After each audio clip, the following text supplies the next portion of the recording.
Good morning, ma'am. Ngasi yahausi khara thengdokre aduna angangi school chatpagi preparation tawrage brush asa tawthoge. As pungche a yauthokre. Ai sanu pajina laise men man tadan pangtamda thammeba. Go to kitchen. Kitchen da change na khoise hekta sasat taw ya pode asai bamung loisinni. Ama muk tawni. Good morning everybody. Nongan bagi sing glass um paisil lage.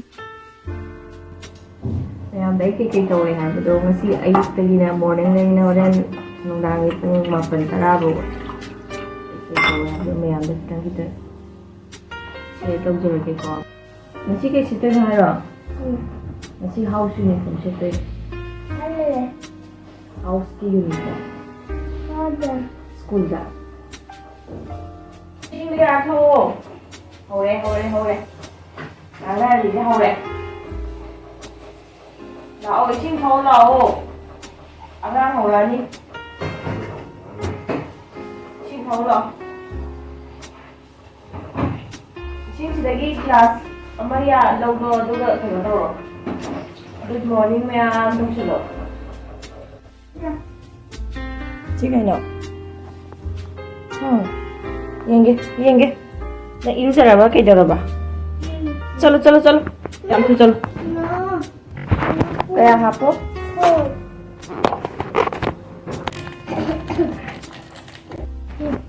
Này có?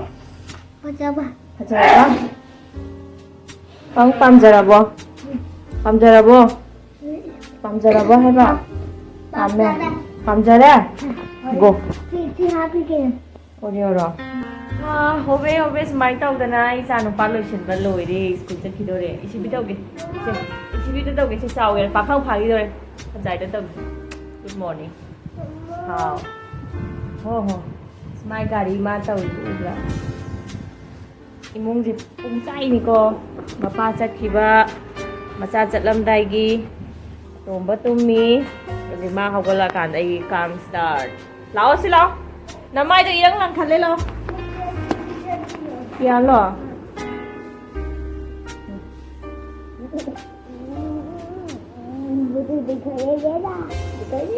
Ngarang di khoi hero gi tiffin pibi bane ngasi di aina yaw do thenga bani la go mp nang chom dai thole hare cha makha da mari ngai ri ko sagai ga manang adu da ka dai no lao sida lao mi gari da pai ro lao phure phirondo loi mol ni lao nang po गाड़ी लाओ चलो काका चल देख लो payment भैया आते time या कल सुबह बाय पता नहीं सागई बाय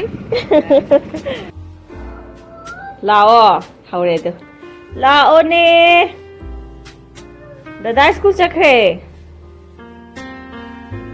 दादा school Wolo. Ising tha je haglo lo. Mama ising nai kan thabak ta hoge haglo. Nang na kapi je kai kapi no tum hogola la. Maram sa na kapi je kai. Ai ge ising sai je haglo. Na.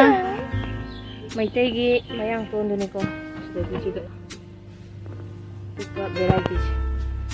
Nanti eski mayang po sogri hapsil lai na marum jida si makhong jida lao indian je phare lao kap chet pe lao chango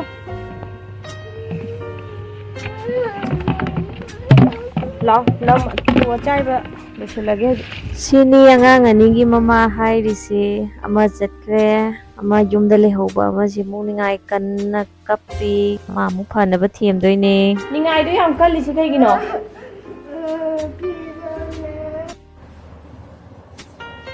samjidi ai samjina kendara ka daba mayam je halu bada hato ga talle ngang ba wa se yam tappe koi nu pa lam na kan dai na video na ba hai ra ni kan na ngang Ai đó.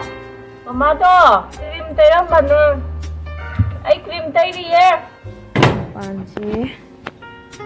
Mang đi tao ấy mãi na. Sai lu ra bada susi ko bong kele. Umapan sati ang uwan eh. Dalaw. Nang gulo na. Eh, thong hangam de. Uy, kan lehe. Dalaw. Mama ka wari sana sila o sida. Papadi. Para. Papa ka sige dia. Papadi. Koy. Papadi ada. Ada. Okay. Nang school chat lagi na. School chat lagi na. Dada. Dada. Dada. Yatin chamba. Yatin chamba. Jadi mayam ngasi je aje thabak khara. Thabak se ngasi di yamna. Mayam lei de. Kulai thi lei de ngasi ji ko hobe su mayam tau dong lei de. Mayam su mai blog se makha ta na yengbiyo. Ko kai hai doi no. Sa gi oina. Mi gi am khan ba do. Ni kai khan gi ni sa na ai gi thamoi manung da gi ngang ning ma phanam lei ga su. Losilaga thamaga yare da toge kai kan doi no mai na dum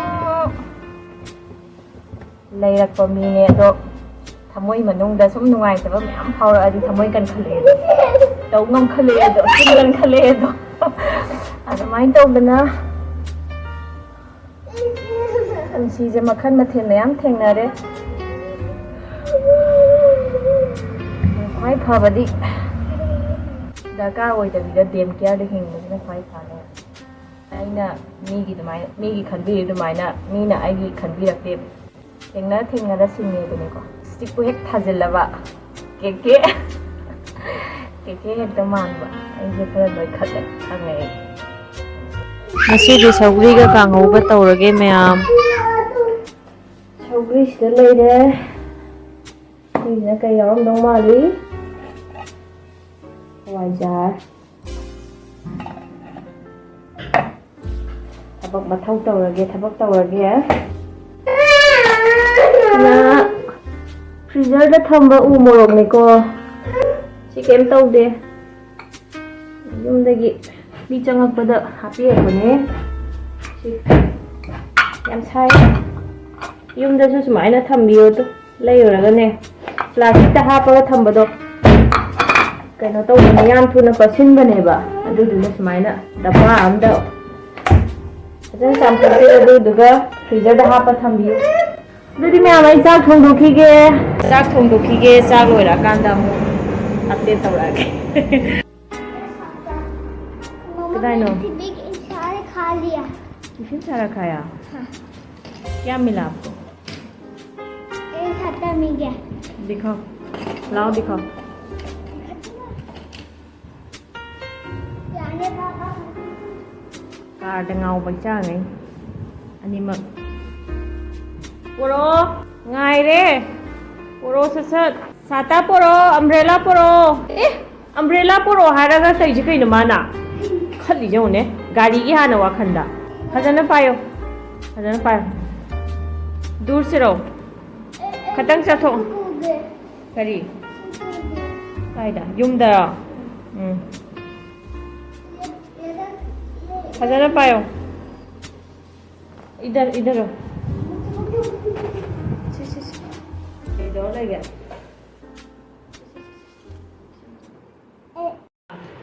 chak hawai jametpa chokri thongba kanghou dana sagai ngan be school hale ado mayam ngasi gide vlog matang swai da loisilage mathang gi vlog ta mung thengnaraje do ai gi video se nungai biragadi mayam like subscribe to sinbiramo thank you for watching bye bye